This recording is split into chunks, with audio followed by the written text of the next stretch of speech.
warahmatullahi wabarakatuh. Kami dari kelompok 8 dengan beranggotakan Alfidah dengan NPM 21125605, Ajura Romadona dengan NPM 21125425, Nornafilah dengan NPM 21125579, dan Muhammad Hadianor dengan NPM 21125592 dengan mata perkuliahan pengantar studi Islam. Adapun presentasi kami pada hari ini yang berjudul Islam dan Kebangsaan dengan dosen pengampu Bapak Abdul Hadi SAG MAG. Baik, sekarang kita memasuki pembahasan.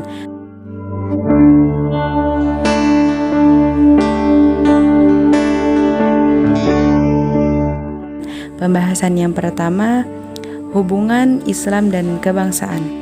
Nasionalisme di Indonesia adalah nasionalisme yang anti-imperialisme, kolonialisme, kapitalisme, chauvinisme, individualisme, dan ribelisme, serta nasionalisme barat lainnya. Nasionalisme di Indonesia adalah nasionalisme tauhid berdasarkan keimanan dan kemanusiaan, serta menolak prinsip-prinsip yang terkandung dalam nasionalisme barat. Dalam perkembangannya, selanjutnya wawasan kebangsaan atau nasionalisme yang berwawasan tauhid dan kemanusiaan serta berbeda dengan nasionalisme barat itu semakin diterima oleh masyarakat Indonesia.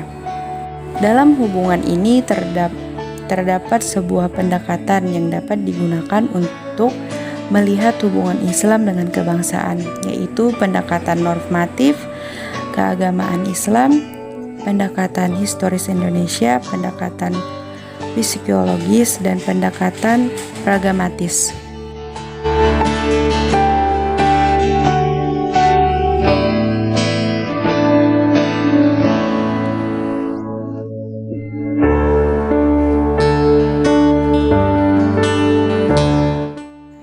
Islam dan kebangsaan menurut Syekh Ahmad Surkati. Syekh Ahmad Surkati membangkitkan kesadaran Muslim Indonesia akibat penjajahan. Ia menggunakan pendidikan sebagai media pemurnian Islam di Indonesia. Surkati yakni bahwa pendidikan merupakan cara paling efektif untuk mengubah masyarakat agar mencapai kemajuan. Menurutnya, menginternalisasikan nilai-nilai kebangsaan dalam pendidikan Islam masih relevan untuk dilakukan saat ini. Dengan demikian, mengamalkan nilai-nilai kebangsaan melalui pendidikan Islam adalah cara yang paling efektif untuk mewujudkan manusia yang berharkat dan bermartabat dalam arti yang sesungguhnya.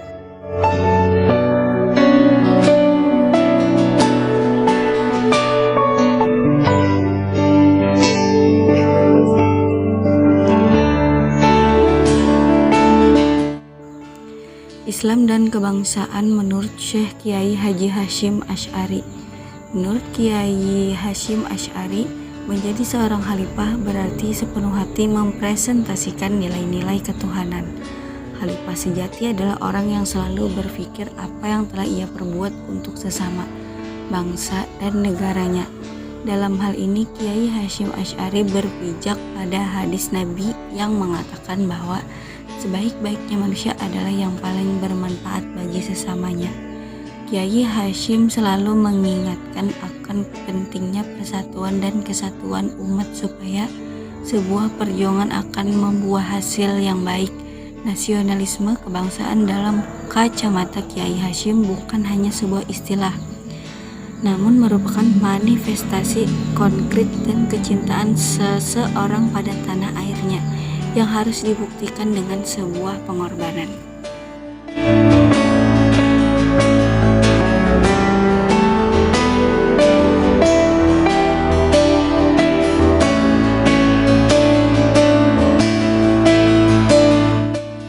Perkenalkan, nama saya Ajura Romadona, NPM 21125425, akan membacakan materi selanjutnya. Prinsip-prinsip ajaran Islam tentang berbangsa dan bernegara bertitik dari makna kata Islam yang berarti selamat, sejatinya damai. Dapat disimpulkan bahwa agama Islam adalah damai dan tidak suka hidup bermusuhan dengan siapa saja termasuk agama lain. Bahkan ada 4 macam persaudaraan yang perlu dipelihara dan dirawat dengan baik, yaitu yang pertama ukhuwah khalqiyah wal ibadiyah, yaitu persaudaraan sesama hamba dan makhluk Allah. Jadi terhadap makhluk Allah selain manusia pun perlu dijaga persaudaraan dan hubungan yang baik, seperti tidak menganiaya, tidak boleh membunuh binatang berupa marga satwa, tidak boleh merusak hutan lindung, dan lain sebagainya. Yang kedua, ukhuwah insaniyah, yaitu persaudaraan sesama manusia meskipun berbeda agama dan negara. Yang ketiga, ukhuwah wataniyah wa nasyabiyah, yaitu persaudaraan sebangsa dan setanah air. Yang keempat, ukhuwah islamiyah, yaitu persaudaraan sesama Islam. Bentuk dari agama Islam sangat menjunjung tinggi prinsip kerukunan dan demokrasi. Antara lain, yang pertama tidak boleh mencela dan mencerca sembahan agama lain. Yang kedua, tidak ada paksaan untuk memeluk agama Islam. Yang ketiga, beribadah sesuai dengan keyakinan agama masing-masing. Yang keempat, tidak boleh merusak tempat ibadah agama lain. Indonesia dikenal dengan tri kerukunan umat beragama, yaitu yang pertama, kerukunan antar umat beragama, yaitu kerukunan antar penganut suatu agama dengan penganut agama lain. Yang kedua, kerukunan intern umat beragama, yaitu kerukunan antara penganut agama yang sama namun berbeda mazhab dan aliran yang dianut, yang disebut dengan masalah khilafiyah. Hal ini tidak perlu dibesar-besarkan. Contohnya seperti perbedaan zikir, doa bersama, tahlil, qunut subuh, jumlah rakaat, tarawih, dan lain sebagainya. Perbedaan ini terjadi pada masalah furu'iyah atau cabang, bukan masalah pokok atau usuliyah. Yang ketiga, kerukunan antar umat beragama dengan pemerintah.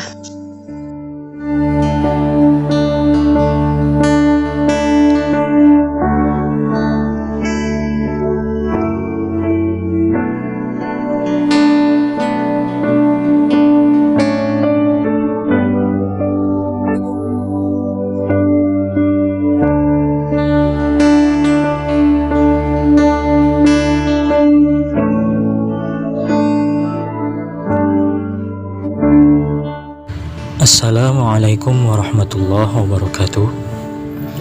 Saya Muhammad Hadian Nur, NPM 21125592. Kesimpulan: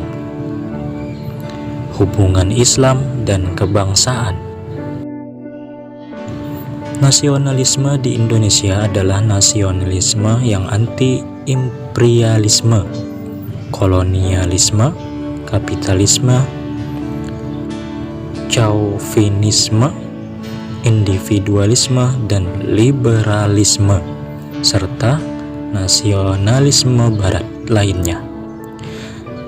Nasionalisme di Indonesia adalah nasionalisme tauhid atau berdasarkan keimanan dan kemanusiaan, serta menolak prinsip-prinsip yang terkandung dalam nasionalisme barat. Dalam kaitan dengan menolak nasionalisme barat ini, Soekarno selanjutnya mengatakan bahwa nasionalisme barat yang bersifat serang menyerang dan nasionalisme perdagangan yang memperhitungkan untung dan rugi, serta nasionalisme yang sempit pastilah akan hancur dengan sendirinya. Sedangkan nasionalisme tauhid yang lebih bersifat kemanusiaan akan tampil sebagai pemenang. Dalam perkembangannya selanjutnya, wawasan kebangsaan atau nasionalisme yang berwawasan tauhid dan kemanusiaan serta berbeda dengan nasionalisme barat itu semakin diterima oleh masyarakat Indonesia. Dalam hubungan ini terdapat sejumlah pendekatan yang dapat digunakan untuk melihat hubungan Islam dengan kebangsaan, yaitu pendekatan normatif keagamaan Islam, pendekatan historis Indonesia, pendekatan psikologis, dan pendekatan pragmatis. Setidaknya ada 3 macam respon dalam menanggapi relasi Islam dengan negara menurut Gus Dur, yaitu respon integratif, respon fakultatif, dan respon konfrontatif. Respon integratif berarti Islam sama sekali dihilangkan kedudukan formalnya dan umat Islam tidak menghubungkan ajaran agama dengan urusan negara. Sedangkan sikap responsif fakultatif berarti jika kekuatan gerakan Islam cukup besar di parlemen, maka mereka akan berusaha membuat perundang-undangan yang sesuai dengan ajaran Islam. Kalau tidak, mereka juga tidak memaksakan, melainkan menerima aturan yang dianggap berbeda dari ajaran Islam. Dan sikap konfrontatif merupakan sikap penolakan tanpa kompromi terhadap kehadiran hal-hal yang dianggap tidak Islami. Islam dan kebangsaan menurut Syekh Ahmad Surkati. Nilai-nilai kebangsaan bersumber, mengakar, dan dipersepsikan dari nilai yang telah hidup dalam khazanah budaya. Lalu nilai-nilai itulah yang mengakomodasikan dan menyatukan kemajemukan bangsa Indonesia. Nilai-nilai tersebut mengacu pada 4 pilar kebangsaan: Pancasila, Undang-Undang Dasar 1945, Negara Kesatuan Republik Indonesia atau NKRI, dan Bhinneka Tunggal Ika. Syekh Ahmad Surkati membangkitkan kesadaran Muslim Indonesia akibat penjajahan. Ia menggunakan pendidikan sebagai media pemurnian Islam di Indonesia. Soekarti yakin bahwa pendidikan merupakan cara paling efektif untuk mengubah masyarakat agar mencapai kemajuan. Menurutnya, menginternalisasikan nilai-nilai kebangsaan dalam pendidikan Islam masih relevan untuk dilakukan saat ini. Dengan demikian, mengamalkan nilai-nilai kebangsaan melalui pendidikan Islam adalah cara yang paling efektif untuk mewujudkan manusia yang berharkat dan martabat dalam arti yang sesungguhnya. Islam dan kebangsaan menurut Syekh Kiai Haji Hashim Asy'ari. Kiai Haji Hashim Asy'ari merupakan tokoh yang menyadari betul apa tugas manusia di bumi ini, yaitu sebagai khalifah Allah sudah seharusnya selalu berjuang dalam hal kebaikan. Sebagaimana dalam surah Al-Baqarah ayat 30 yang menjelaskan bahwa menjadi khalifah Allah berarti selalu menebar kebaikan dan menutup potensi keburukan, karena hakikat dari khalifah adalah wakil Allah di bumi.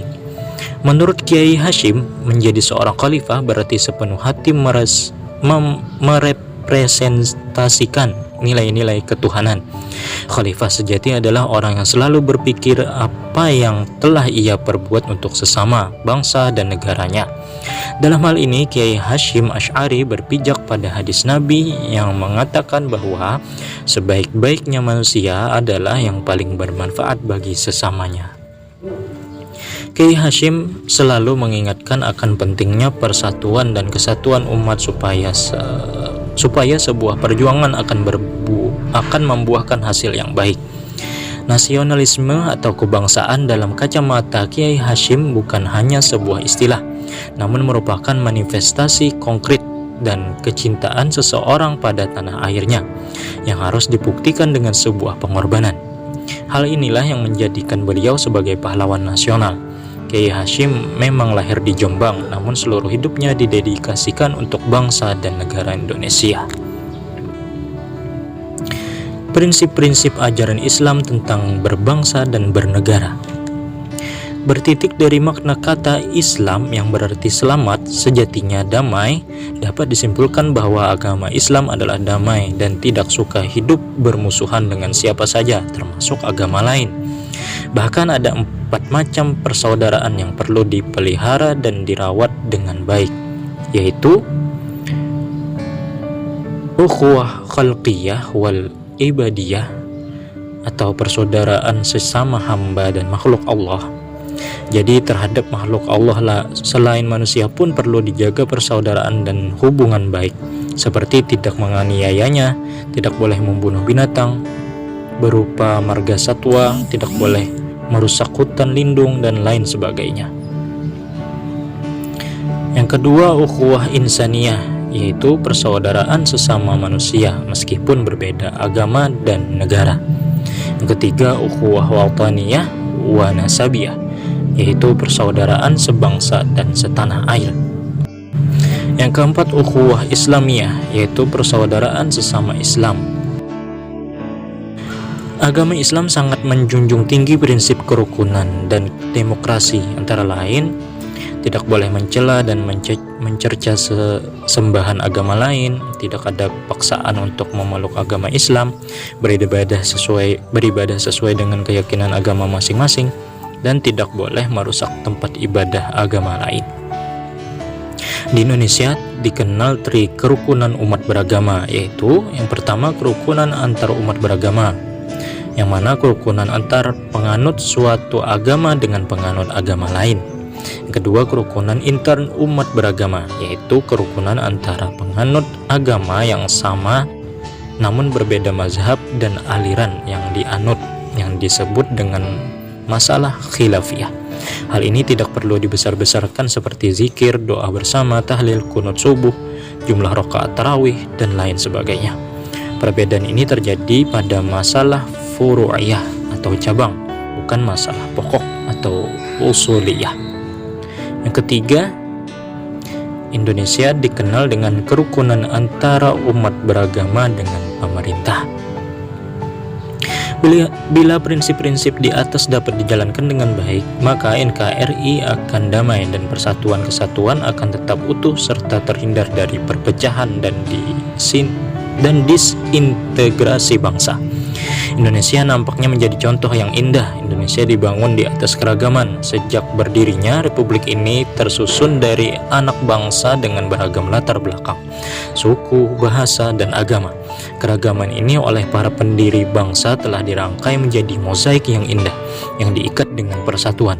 Inilah yang menjadi tenun kebangsaan yang digagas oleh para negarawan paripurna yang sudah selesai dengan dirinya. Keragaman adalah fakta sosial di Indonesia yang tak terbantah. Kita tidak mungkin lari darinya. Para pendiri bangsa telah memberikan rumus besarnya, yaitu Bhinneka Tunggal Ika. Kita memang berbeda, tetapi kita satu bangsa. Menutup mata dari perbedaan jelas mengabaikan akal sehat. Sebaliknya, hanya mengedepankan perbedaan akan menggadaikan hati nurani. Karenanya di era pasca kebenaran atau post-truth yang lebih mengedepankan emosi di bidang fakta, mengembangkan lensa kolektif yang dapat menerima keragaman dengan ikhlas menjadi sangat menantang. Dua hal yang berbeda sudah seharusnya tidak selalu dianggap berdiri berseberangan secara diametral. Dalam banyak kasus yang berbeda bisa saling melengkapi ketika nilai-nilai abadi seperti kejujuran, keadilan, dan kemanusiaan tidak dilanggar. Semangat koeksistensi perlu dijaga dan dipupuk. Mozaik yang indah justru tersusun dari warna yang beragam dan bentuk yang tidak kongruen. Negara Kesatuan Republik Indonesia yang berdasar Pancasila merupakan negara perjanjian atau kesepakatan, yaitu Darul Ahdi, negara kesaksian atau pembuktian, Darus Syahadah, dan negara yang aman dan damai, Darussalam. Dialog Islam dan kebangsaan ini diharapkan akan menyegarkan permaknaan kita atas Islam yang identik dengan perdamaian, mengisi kembali semangat kebangsaan kita, dan memoles kita menjadi manusia-manusia yang selalu kalis dari anasir anti perdamaian. Mari kita bersama-sama lantangkan pesan perdamaian Islam untuk kebaikan bangsa kita tercinta Indonesia dan juga dunia.